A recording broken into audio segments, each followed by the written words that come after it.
लवकरच होऊ घातलेल्या जिल्हा परिषद आणि पंचायत समितीच्या निवडणुकीच्या निमित्ताने आज भारतीय जनता पक्षाच्या वतीनं या ठिकाणी आपला सोलापूर ग्रामीणचे जिल्हाध्यक्ष आदरणीय शशिकांतजी चव्हाण साहेब, करकम मंडलाध्यक्ष हर्षल कदम, पंढरपूर मंडलाध्यक्ष प्राध्यापक सुभाष मस्के आणि पक्षाचे पदाधिकाऱ्यांच्या माध्यमातून या ठिकाणी जिल्हा परिषद व पंचायत समितीच्या निवडणुकीसाठी इच्छुक असलेल्या सर्व ग्रामीण भागातल्या इच्छुक सहकाऱ्यांच्या महिला भगिनी असतील, तरुण सहकारी असतील, ज्येष्ठ मंडळी असतील, यांच्या या निमित्ताने मुलाखती घेण्यात आल्या.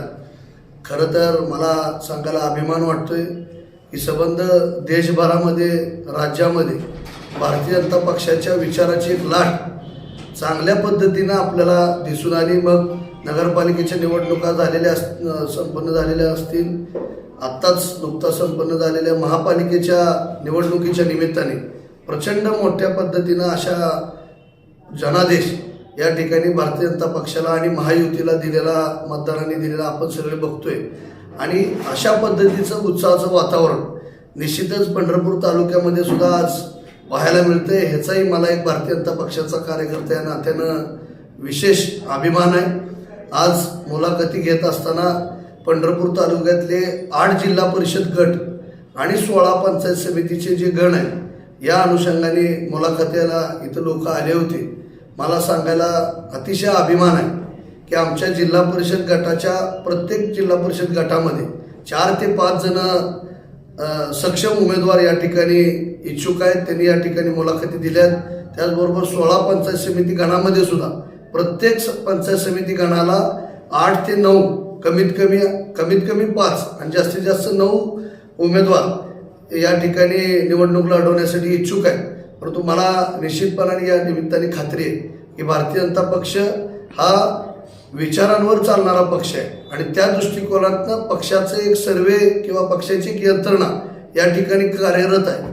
त्या माध्यमातून जो सक्षम उमेदवार आहे, जो लोकांमध्ये परिचित आहे, उच्च शिक्षित आहे, त्याचं त्या भागामध्ये काम आहे, अशाच उमेदवाराला या सर्वेच्या माध्यमातून खरं तर विजय निवडून येणे हा निकष तर पक्षाने लावलेलाच आहे. पण त्याच्या पलीकडे जाऊन या ठिकाणी त्याचं असलेलं काम, त्याची असलेली सामाजिक गणित, ह्या सगळ्या दृष्टिकोनातून सामाजिक बांधिलकी राखत या ठिकाणी उमेदवार निवडीची कसरत भारतीय जनता पक्षाच्या नेतृत्वाला आमचे नेते आदरणीय प्रशांत मालक असतील, आदरणीय समाधानदादा असतील, यांना या निमित्ताने करावं लागणार आहे. परंतु मला खात्री आहे, आम्ही आता मुलाखती दरम्यान सगळ्यांशी चर्चा केल्यानंतर सगळ्यांनीच सांगितलं की आम्हाला पक्षाच्या चिन्हावर निवडणूक लढवायला निश्चितपणाने आवडेल, लोकांपर्यंत जायला आवडेल. पण ह्याच्या पलीकडे जाऊन जे आज 3 पक्ष या ठिकाणी राज्य पातळीवर काम करतायत, महाराष्ट्र सरकारच्या माध्यमातून वेगवेगळ्या योजनेच्या माध्यमातून या ठिकाणी लोकांपर्यंत योजना पोहोचवत आहेत, त्या अनुषंगाने आपल्या जिल्हा लेवलला, तालुका लेवलला सुद्धा काही युती आघाड्या या बाबतीतला सुद्धा प्रस्ताव त्या नेते मंडळींकडून भारतीय जनता पक्षाकडे आल्यामुळं त्या बाबतीतला निर्णय या ठिकाणी पक्ष नेतृत्व असतील आणि आमचे दोन्ही नेते मंडळी असतील या ठिकाणी योग्य तो निर्णय घेतील.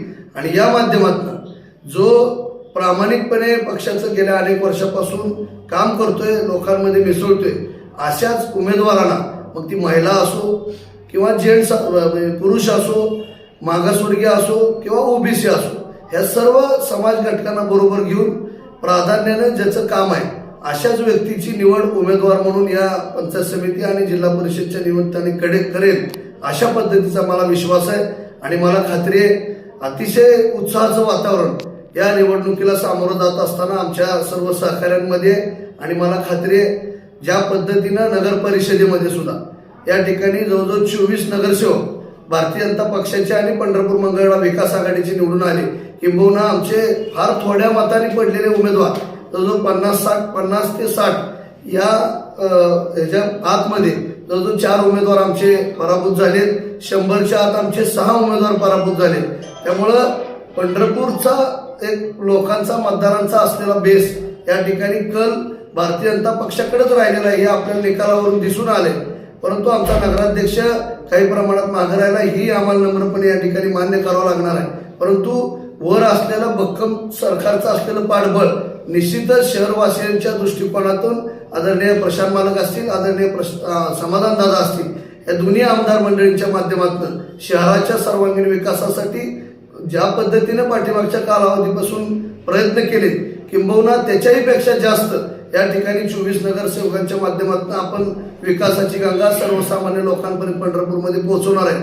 आणि ह्या सगळ्या निवडणुकीचा कल पाहता येणारी जिल्हा परिषद आणि पंचायत समितीची निवडणूक, नुकत्याच संपन्न झालेल्या महापालिकेचा असलेला जनादेश हा आज ग्रामीण भागामध्ये सुद्धा या निवडणुकीच्या माध्यमातून निकालानंतर आपल्याला दिसून येईल. अशा पद्धतीचा पार्टीचा एक कार्यकर्ता या निमित्ताने मला विश्वास आहे आणि एवढंच या निमित्ताने मला सांगायचं.